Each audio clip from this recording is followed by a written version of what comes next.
12वीं बोर्ड का paper leak हो गया है। आज दरअसल गणित विषय की परीक्षा होनी थी, लेकिन सुबह 11 बजे ये पेपर लीक हुआ। परीक्षा से पहले पेपर लीक होने से स्टूडेंट में भी खलबली मच गई। सोशल मीडिया पर ये पेपर का फोटो वायरल हो रहा है। आप ये पेपर भी देख रहे हैं जी न्यूज पर। और आपको बता दें, करीब 10:30 बजे ये जानकारी मिली थी, जो फिलहाल हमारे सहयोगी ने भी साझा की अभी, कि ये पेपर होने से पहले ही इस पर्चे का जो फोटो है वो सोशल मीडिया पर वायरल हो गया था, जिसके बाद लगातार जो अभिभावक है, स्टूडेंट है, वो इसका विरोध कर रहे थे। उनका साफ तौर पर यह कहना है कि आखिर ये कैसे मुमकिन है और क्यों इतनी सख्ती के बाद भी पेपर लीक हो गया। हमारे सहयोगी अमर हमारे साथ जुड़ गए हैं और ज्यादा जानकारी के साथ। अमर, और क्या कुछ जानकारी मिल रही है? पेपर कितने बजे लीक हुआ? क्या जो स्टूडेंट्स एग्जाम दे रहे थे उन्हें रोका गया, या फिर स्टूडेंट्स एग्जाम दे चुके हैं ये जो लीक हुआ है? अभी भी एग्जाम शुरू है। 11 बजे ये एग्जाम शुरू हुई।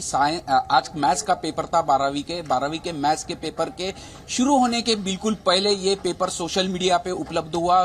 साधारण 10:15 से 10:30 के बीच में जी मीडिया के हाथ में ये लगा, और उसके बाद ये इसके पहले ही कुछ बच्चों के हाथ, स्टूडेंट्स के हाथ में मिल गया था, ऐसी जानकारियां अंदाज व्यक्त हो रहा है। लेकिन उसके बाद एक ही खलबली मच गई। ये स्टूडेंट के पास ये पेपर कैसे आए, ऐसे बहुत से सवाल उपस्थित हो रहे। वास्तविक देखा जाए तो 12वीं की एग्जाम हर एक बच्चे के, हर एक स्टूडेंट के लाइफ में बहुत बड़ी एग्जाम रहती है। उसका एक जीवन में बहुत बड़ा टर्निंग पॉइंट रहता है, और ऐसे एग्जाम के वक्त बोर्ड की तरफ से भी बहुत तैयारियां की जाती है। कोई पर्चा लीक ना हो, कोई एग्जाम का पेपर लीक ना हो, उसके लिए खास फ्लाइंग स्क्वाड भी तैयार किए गए थे। उसके बावजूद अगर मैथ्स का पेपर लीक हो रहा है तो बहुत व्यवस्था के ऊपर सवाल उपस्थित हो रहे। कितने बजे हमारा बने रहिए। अंकुर भी हमारे साथ जुड़ चुके हैं। अंकुर त्यागी मुंबई से हमारे साथ जुड़ गए हैं। अंकुर, ये बहुत बड़ा सवाल है, इतनी सख्ती आप करते हैं, उसके बाद भी एग्जाम से कुछ घंटे पहले पेपर लीक हो जाता है। बहुत ताज्जुब वाली बात है। और जो बुल्ढाना का ये जो इलाका आता है, ये रूरल इलाका आता है महाराष्ट्र का, उसमें भी सिंध खेड़ा राजा जो है, जो जगह है, वहां पर ये जो जगह थी वहां पर ये पेपर लीक हुआ है। जी अंकुर, आपकी आवाज मिल रही है हमें? जी देखिए, जो मैं मुझे माफ कीजिएगा, जो सवाल ये था कि जो पेपर लीक हुआ है वो जो बुल्ढाना इलाका है, बुल्ढाना के रूरल इलाके में सिंध खेड़ा राजा नाम की जो जगह है, उसको वहां पर ये पेपर लीक हुआ है। और वहीं पर ये पेपर जब वायरल होने लगा, उसके बाद पूरा प्रशासन है वो बहुत ही ज्यादा सख्ती में आ गया था। जिसके बाद तुरंत में अभी फिलहाल जो कार्रवाई की जा रही है, पुलिस ने एक मामला दर्ज कर लिया है लोकल स्तर पर, और वहां जाकर वो जो कौन इसके पीछे है, कोई रैकेट इसके पीछे वो है कौन, इस तमाम जो जानकारियों को फिलहाल खंगाला जा रहा है। हम कोशिश कर रहे हैं कि राज्य के जो शिक्षा मंत्री हैं दीपक केसरकर, उनसे भी संपर्क साध सकें, उनसे पता कर सकें कि ये हुआ तो कैसे हुआ, इसकी अकाउंटेबिलिटी किसकी तय की जाएगी। इसके अलावा जो बोर्ड है, महाराष्ट्र बोर्ड, उनसे भी संपर्क साधने की कोशिश की जा रही है कि यहाँ पर जिस तरीके से पेपर लीक हो जाता है और वायरल होने लग जाती हैं उसकी तस्वीरें, उसकी अकाउंटेबिलिटी अब किसकी तय होनी यहाँ पर सुनिश्चित की जा रही है। बिल्कुल, और संबंधित अधिकारियों की जवाबदेही बनती है, क्योंकि एक प्लान वे में देश भर में अलग अलग राज्यों में बोर्ड की परीक्षाएं होती हैं और पूरे प्लान वे में इन परीक्षाओं को ऑर्गेनाइज किया जाता है। तो ऐसे में इतनी बड़ी लापरवाही हुई तो आखिर हुई कैसे? अमर भी हमारे साथ लगातार जुड़े हुए हैं। अमर, और क्या कुछ जानकारी मिल पा रही है? कौन सा वो सोशल मीडिया प्लेटफॉर्म था जहां पर सबसे पहले ये पेपर आया और देखते ही देखते वायरल होता चला गया? और संबंधित अधिकारियों की तरफ से क्या कुछ इस पर स्टेटमेंट आया है? अभी तक तो नहीं आया, लेकिन अभी एग्जाम शुरू है। मैं वही बता रहा हूँ, जब बच्चे बाहर आएंगे उसके बाद बहुत सी जानकारी सामने आएगी। क्योंकि ये सिंदखेड राजा जो बुल्ढाना है, यानी पश्चिम विदर्भ का एक भाग है, बुल्ढाना डिस्ट्रिक्ट में सिंदखेड राजा है, उस इलाके में सबसे पहले ये पूरा उसके जो पेपर लीक हुए, उसके कुछ पेजेस जो है सोशल मीडिया पे उपलब्ध हुए, बच्चों को दिखे और वो लीक भी हुए। और उसके बाद सब लोगों को पता चला कि मैथ्स का पेपर जो है 12वीं का वो लीक हुआ है। अभी इसकी पूरी तफ्तीश होनी बहुत जरूरी है। इंक्वायरी होने के बाद ही पता चल सकेगा कि एग्जैक्टली ये कहां से लीक हुआ, कौन से सोशल मीडिया से प्लेटफॉर्म पे हुआ, और एग्जैक्टली उसके पीछे कौन था, ये पूरा रैकेट कौन सा रैकेट था। सवाल ये भी है कि अभी तो स्टूडेंट एग्जाम दे रहे हैं, अभी खत्म होने में समय है, मेरे ख्याल से 2 या 2:30 बजे पेपर ओवर होगा। क्या ये संभावना है कि इस एग्जाम को रीस्केड्यूल किया जाए? ये तो तय करना है, अब बोर्ड को तय करना होगा कि जिस तरह से पेपर लीक हुआ है उसकी जानकारी कहां तक पहुंची, क्या इससे पहले ये पेपर जो था ये सोशल मीडिया के जरिए बाकी जो सेंटर्स हैं वहां तक पहुंचा है या नहीं पहुंचा है। इस इन्वेस्टिगेशन के आधार पर यह तय किया जाएगा कि पूरे पेपर को ही वापस से रद्द करके वापस से इसको रीशेड्यूल करके करवाया जाए या नहीं करवाया जाए, ये तय करना होगा।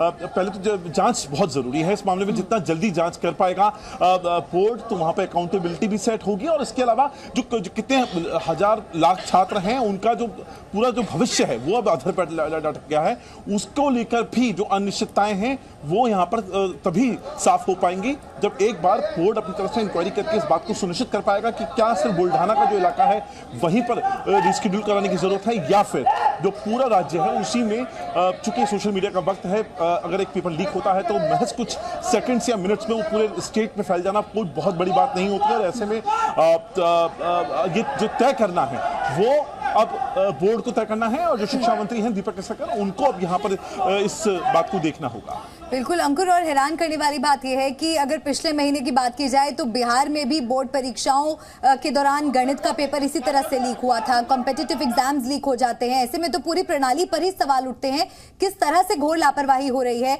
बच्चे मेहनत करते हैं, एग्जाम्स के लिए तैयारी करते हैं, एग्जाम अटेम्प्ट करने जाते हैं और उनको पता लगता है कि पेपर लीक हो गया। ऐसे में जो बच्चे आज एग्जाम दे रहे हैं, जिन्होंने मेहनत करके इस एग्जाम को आज लिखा होगा, उनके लिए कितना बड़ा झटका होगा ये?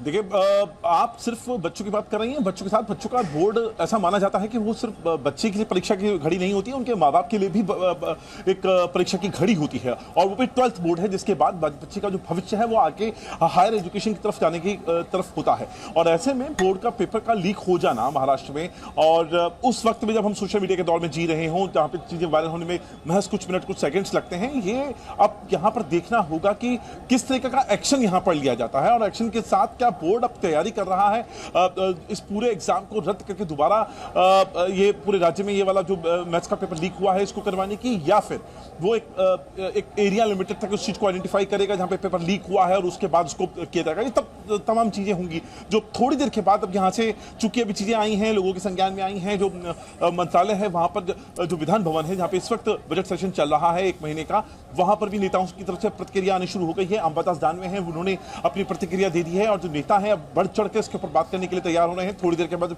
आदित्य ठाकरे आएंगे, उनसे भी हम जानने की कोशिश करेंगे कि अपने आप में एक युवा नेता हैं इस वक्त विपक्ष के, कि वो किस तरीके से विपक्ष इस घटना को देख रहा है। लेकिन यकीनन तौर पर जो बच्चे हैं जो अभी पेपर दे रहे होंगे राज्य के कई सारे दूसरे हिस्सों में, एग्जाम और भी नहीं होगा, और भी एग्जाम्स है जो बच्चों को देने के लिए जाना है।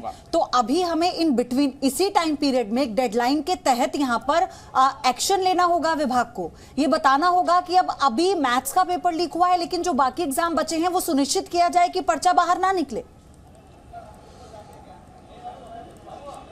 जी, ये बिल्कुल अकाउंटेबिलिटी सेट करनी पड़ेगी कि यहाँ से अब आगे का जो प्रोसेस है या आगे के जो पेपर्स हैं उनके लीक ना होने की गारंटी तो बोर्ड को तय करनी होगी, क्योंकि यहाँ से एक बार अगर पेपर लीक होता है तो कहीं ना कहीं आपका पूरा जो सिस्टम है उसके अंदर एक ब्रीच हो गया है, आपकी सिक्योरिटी ब्रीच हुई है ये बता रहा है, और वो उसको आइडेंटिफाई आपको करना होगा कि कौन सा ऐसा सिस्टम था जहाँ से ये चीजें लीक हुई हैं, कैसे पूरा का पूरा सिस्टम ब्रीच हो गया है। बोर्ड का हमेशा से दावा रहता है, चाहे वो सेंट्रल बोर्ड हो चाहे स्टेट बोर्ड हो, उनका दावा रहता है कि हमारा जो बोर्ड के कम से कम जो एग्जाम होते हैं उसको लेकर हमारा फुल प्रूफ प्लानिंग होती है, उस सिक्योरिटी को कोई ब्रीच नहीं कर सकता है। लेकिन जिस तरीके से सोशल मीडिया पर तस्वीरें वायरल हो रही हैं एग्जाम होने से पहले, और बात भी हम कर रहे हैं बुल्ढाना जैसा रूरल इलाका, अगर कोई दूसरी हाईफंडा सिटी होती तो बातचीत समझ में आती कि चलिए ठीक है, इस्तेमाल करके एक्शन देखना होगा कि सरकार की तरफ से, शिक्षा विभाग की तरफ से क्या है, आगे की स्ट्रेटेजी क्या है, क्योंकि यूपी बिहार में हमने देखा सख्त नियम बनाए गए, उसके बावजूद भी हालांकि पूरी तरह से नकल पर रोक नहीं लग पाई, पेपर लीक भी हुआ। तो अब क्या इसको लेकर एक सख्त कानून बनाने की जरूरत है, वो समय आ गया है।